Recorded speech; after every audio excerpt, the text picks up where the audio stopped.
Aujourd'hui, on va parler de la pauvreté mentale. Cette petite voix dans ta tête qui te dit que t'es pas capable, que t'as pas le droit, que c'est pas pour toi. Ouais, la pauvreté, ce n'est pas qu'un manque d'argent, c'est un état d'esprit. Un terrain mental qui influence chaque décision que tu prends, chaque choix que tu fais, et surtout, chaque limite que tu te fixes.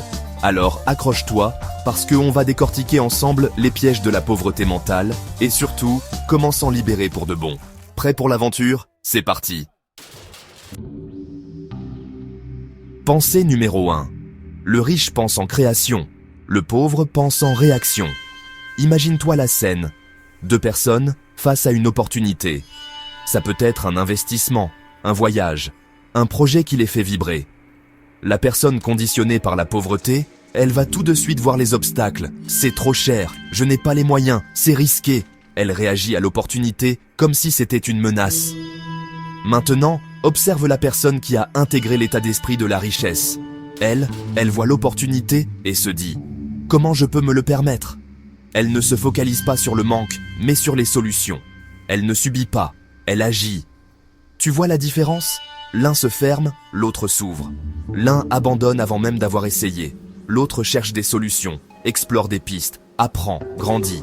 C'est ça la clé, transformer le « je ne peux pas » en « comment je peux ». C'est le premier pas pour sortir de la pauvreté mentale et embrasser un monde de possibilités. Pensée numéro 2. La pauvreté te fait aimer les cages dorées. On nous a appris à rechercher la sécurité, la stabilité, un bon salaire, un travail stable, une routine bien rodée. On appelle ça la sécurité, mais parfois, c'est juste une cage dorée. On se contente d'un travail qui nous ennuie, d'une relation qui nous étouffe, d'une vie qui ne nous fait plus vibrer. On se dit que c'est mieux que rien, que c'est ça la vie d'adulte, que tout le monde fait pareil. Mais la vérité, c'est que la pauvreté mentale, elle adore les cages dorées. Elle te murmure à l'oreille que c'est mieux de rester en terrain connu, même si ce terrain est aride et sans joie. Elle te fait croire que le risque n'en vaut pas la peine, que le confort, même fade, est préférable à l'aventure. La vraie liberté, c'est d'avoir le choix, et de choisir de vivre une vie qui te fait vibrer, une vie à la hauteur de tes rêves. Pensée numéro 3, la boucle mentale du pauvre. Tu connais cette phrase « il faut de l'argent pour faire de l'argent » ? C'est le genre de phrase qui tourne en boucle dans la tête de quelqu'un prisonnier de la pauvreté mentale. Je n'ai pas d'argent, donc je ne peux pas investir, donc je ne peux pas évoluer, donc je reste pauvre. C'est logique, implacable et terriblement décourageant. On dirait un cercle vicieux dont on ne peut pas sortir. Et c'est justement là que se trouve le piège. Parce qu'en réalité, la vraie richesse, elle commence souvent par un acte de foi, un saut dans le vide, un moment où tu décides d'investir sur toi, même si tu n'as pas encore les moyens.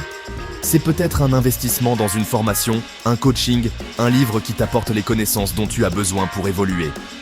C'est peut-être le lancement de ton propre projet, même si tu n'as pas encore de clients, de produits, de réseau. Le plus important, c'est de briser la boucle, de refuser de rester immobile par peur du manque.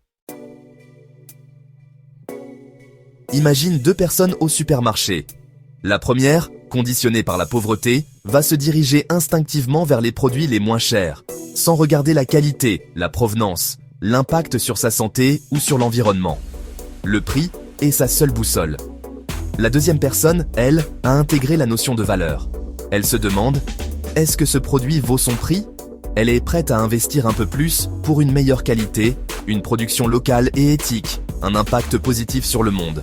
Elle sait que parfois, acheter moins cher revient à payer plus cher à long terme. Le pauvre se focalise sur ce qu'il doit dépenser, le riche sur ce qu'il va recevoir en retour. Apprendre à penser en termes de valeur, c'est se libérer de la tyrannie du prix. On pourrait penser que la richesse, c'est vivre dans un confort permanent. Mais la vérité, c'est que la route vers la richesse est pavée d'inconfort.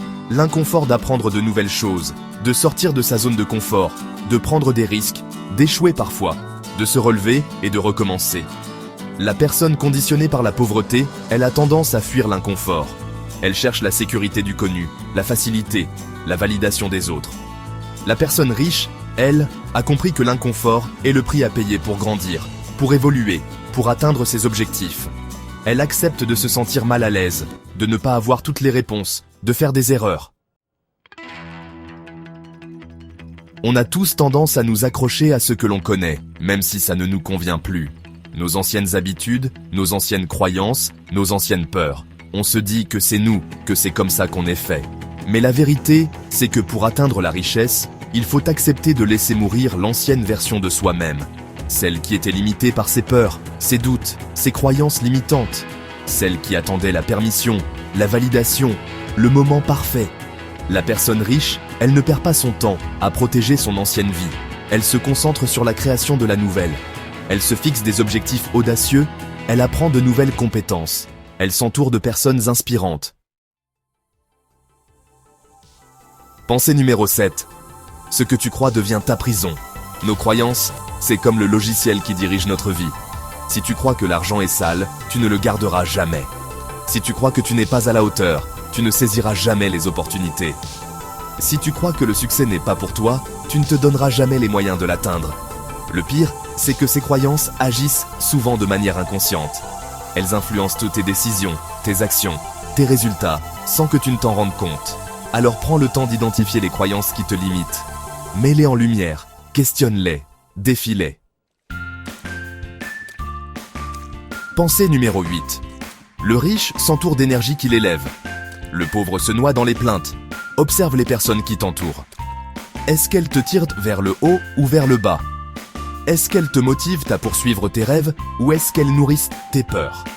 La personne conditionnée par la pauvreté, elle a tendance à s'entourer de personnes négatives, qui se plaignent constamment, qui critiquent tout et tout le monde, qui ne croient pas en elle. Et c'est un cercle vicieux, parce que la négativité est contagieuse. La personne riche, elle, a compris l'importance de s'entourer de personnes inspirantes, positives, qui la challengent, qui la soutiennent dans ses projets. Elle sait que son entourage a un impact direct sur son état d'esprit, sa motivation, ses résultats.